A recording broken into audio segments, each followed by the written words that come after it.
لو أنزلنا هذا القرآن على جبل لرأيته خاشعا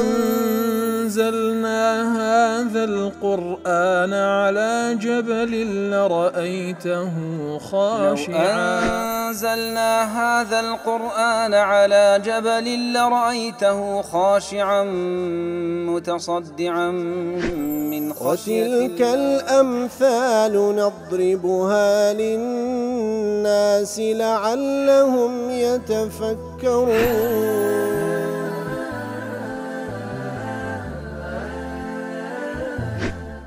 الحمد لله والصلاة والسلام على رسول الله وعلى آله وصحبه ومن والاه. السلام عليكم ورحمة الله. برزان خوش حالم لواني 960 سار لوانا كاين تفسير القرآن في رزبيمة وخزمتان ومبست رزامندي رب العالمين وهي وادان ايوي ازي السودي لور بقرن. أعوذ بالله من الشيطان الرجيم. بسم الله الرحمن الرحيم. وإن يريدوا خيانتك فقد خانوا الله من قبل فأمكن منهم والله عليم حكيم. برخوش ويسنا وكلواني رابطش كما يقول خزمة دوات بيروز دابوين كرب العالم ببيغمبر دفرمي صلى الله عليه وسلم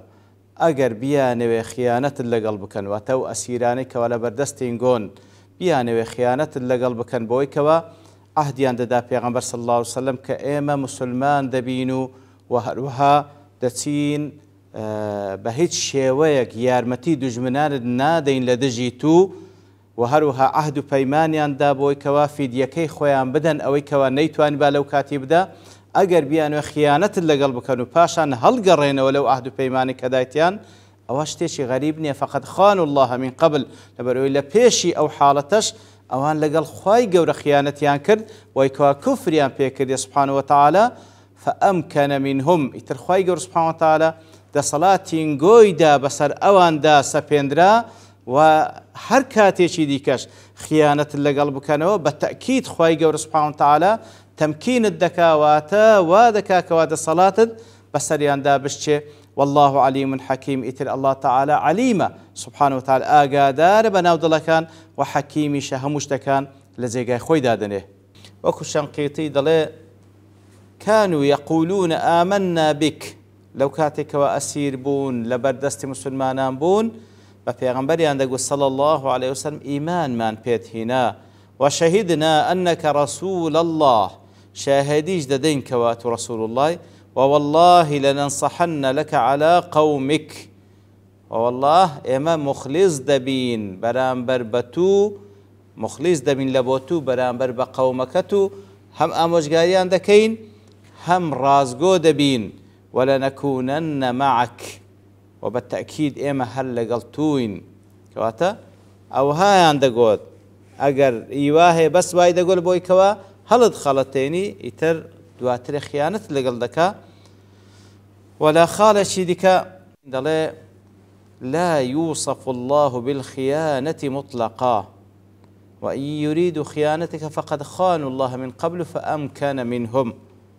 اگر بيانو خيانة لقل كان وخيانة لقل خوا كردي وخواي قورش تصراتين قوي بسردان تاس بسروان دا سپاندية اگر خيانتيان كربي لقل الله نافرمي الله تعالى خيانتيان لقل دكا بهيج شيويك خواي قورا وصف ناكري بخيانة لأن الخيانة صفة نقص مطلق خيانة كردان صفتها كنقصانية برهاي بمطلقي صفتها نقصانية والخيانة معناه خيانة معناه الخديعة في موضع الائتمان خيانة أويك وكسك بأمين الدابنية تبس خيانتي لقلبكي وهذا نقص يتلو صفتها شي نقصانية براسي لو يخواي قول سبحانه وتعالى بهيش وصف ناكري بخيانة ولهذا قال الله عز وجل وإن يريدوا خيانتك فقد خانوا الله من قبل فأمكن منهم خواي قول دفرمي خيانتي لقى الله تعالى كر لنا تيزدا خواي قول وايكر أوان بكون بردستين قد الصلاة تام بسريان دابشي ولم يقل فخانهم لمقابل خيانة وان نيفر اوان خيانة لقل الله تعالى كر الله تعالى خيانة لقل كردن والعياذ بالله خواهي قال وصف ناكري بخيانة بهيج شويك لو پیغمبر صلى الله عليه وسلم لحديثك ذاك أبو داود رواية كرد فنمي أدي الأمانة إلى من ائتمنك ئەوەی کەوە ئەمانەتی لای توودانا ئەمانەتەکەی بجێڕەوە لە بۆی بەو شێوەی کەوە ئەتووی بە ئەمین زانیە پارێزگاری لەسەر بکە. ولا تەخون من خانەک،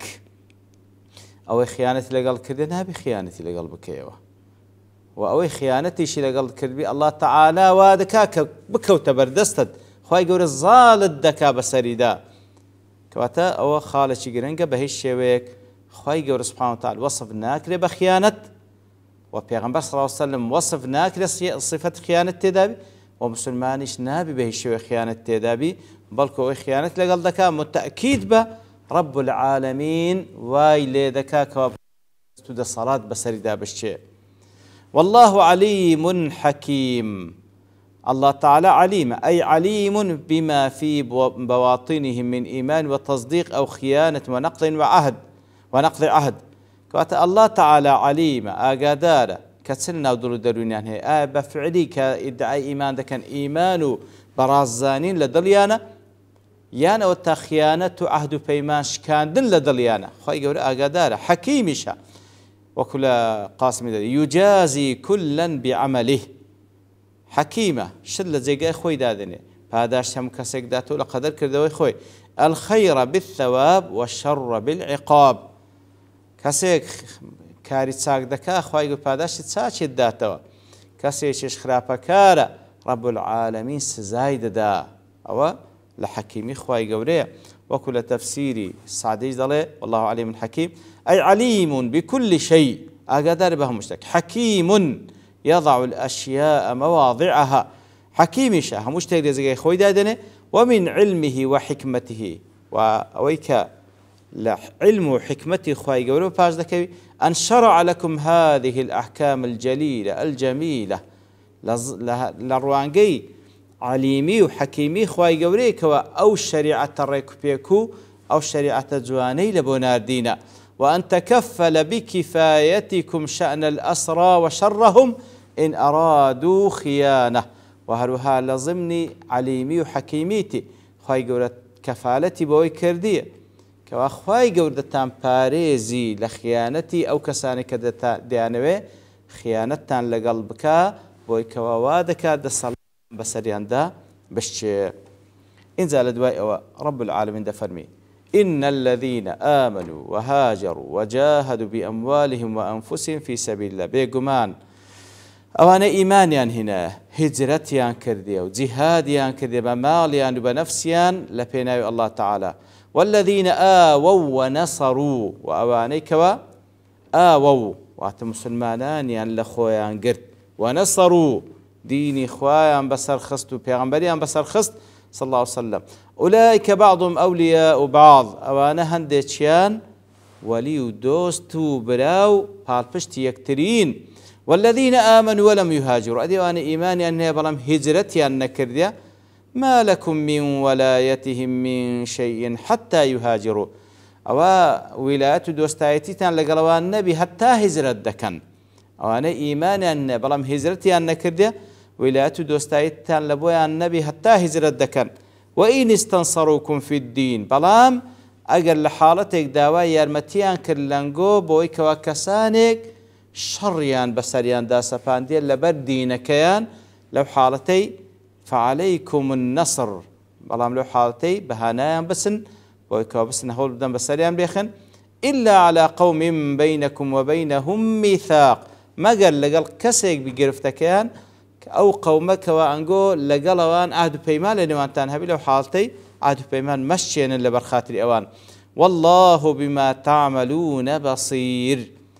وبزانك الله تعالى بنايا آقادار بوي أنجو ديكن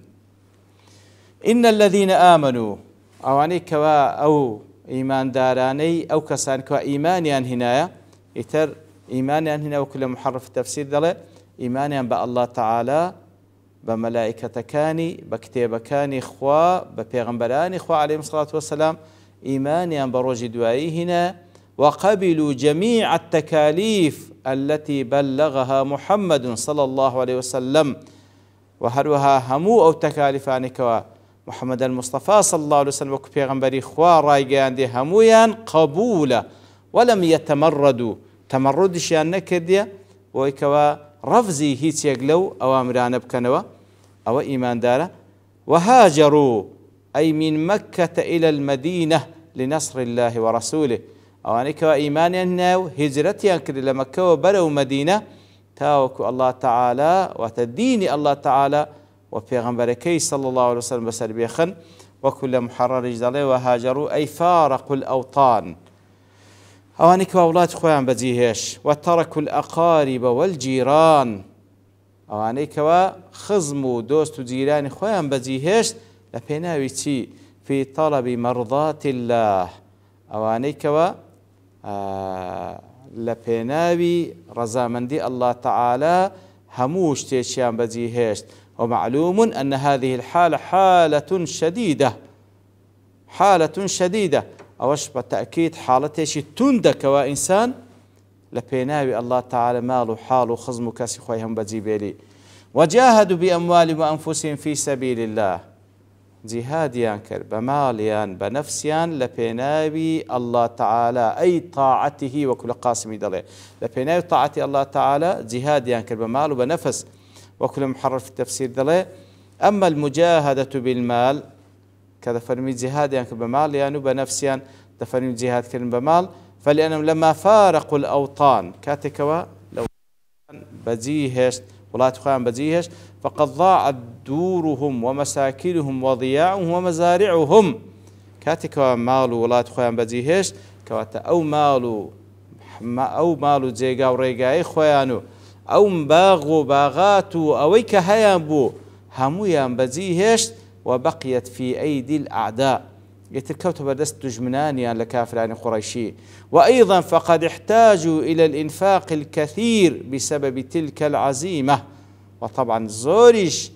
بقران دسريان وستاللاني مادية وبسبب أو عزيمتك كرديان كولات بزيبا بسنا ولاتيش غريبي. وأيضا كانوا ينفقون أموالهم على تلك الغزوات وهروها لو غزواتان كوادهات بيشان ماليشيان دبخشي بيز قالوا كوا بزيان هشت لمكي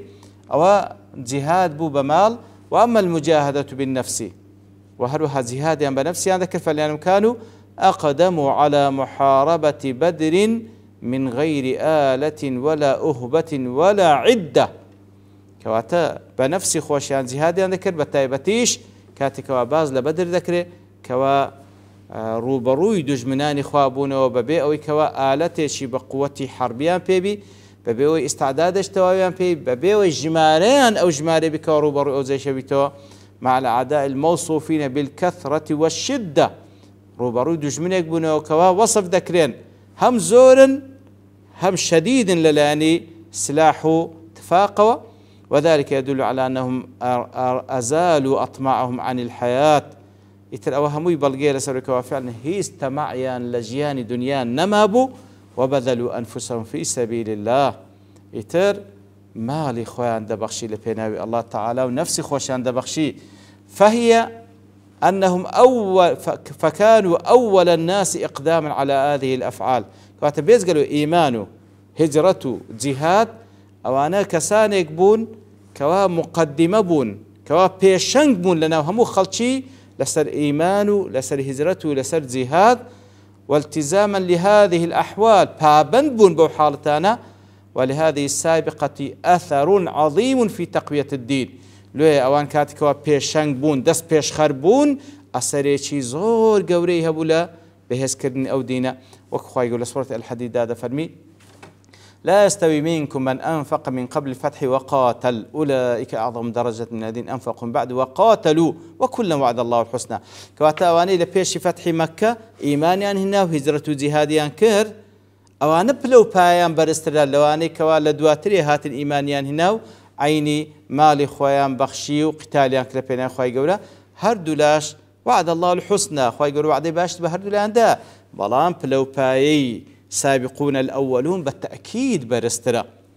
وهروها وكل سورة التوبة دفن والسابقون الأولون من المهاجرين والأنصار والذين اتبعوهم بإحسان رضي الله عنهم ورضوا عنه. كواتا أواني كوا بيشنج بون لا سرتا كان وكو مهاجرين وأنصار إنزا أواني لدوا أوانيش بتاكا لدوان هاتن رب العالمين لهموان رازي بو أوانش رازي دكا بلام درجاتيان جياوازا. وإنما كان السبق موجبا للفضيلة كواتا براستي بيشنجي ودس بيش بخاري كسانك ولو كسدك كواخواي قول فضل زيادة بيبخشي، لأن إقدام على هذه الأفعال يوجب اقتداء غيرهم بهم. كاتي كوان بيشنج لو كارسا كان أو دبي تمايو كسانش اقتداء بيبكن تساو لوان بكن. فثبت أن حصول هذه الصفات الأربع للمهاجرين الأولين يدل على غاية الفضيلة ونهاية المنقبة. فأوتصار صفة إيمان هجرة جهاد بيشنجيو دس بيش خريكيان بوتصار صفة أو دبتبل قلس الكوابراس أوان خاوني فضل زورا، وأن ذلك يوجب الاعتراف بكونهم رؤساء المسلمين وسادة لهم. إتر براستي ودبي تمايو كوا فيستهموا مسلمان اعتراف بفضل مهاجرين بكن ويكوا فعلا قوري هم مسلمانان بيشنجي هم مسلمانان. يتربوا مناسبة وكان محرر ضلي الهجرة لا تنقطع أبدا. براستي هجرة حتى روج قيامت هربر دوامة، يعني أو صفتي هجرة كوا بيشنجي مسلمانان بخشرة لأواني مكة هربر دوامة، إلا أن الهجرة المخصوصة التي كانت إلى النبي صلى الله عليه وسلم وأصحاب المدينة هي التي انقطعت بفتح مكة. بلام أوي كوا نما لا هجرة بعد الفتح أو بكوا لدواي فتح مكة كسانك إتر أو نما كدبوا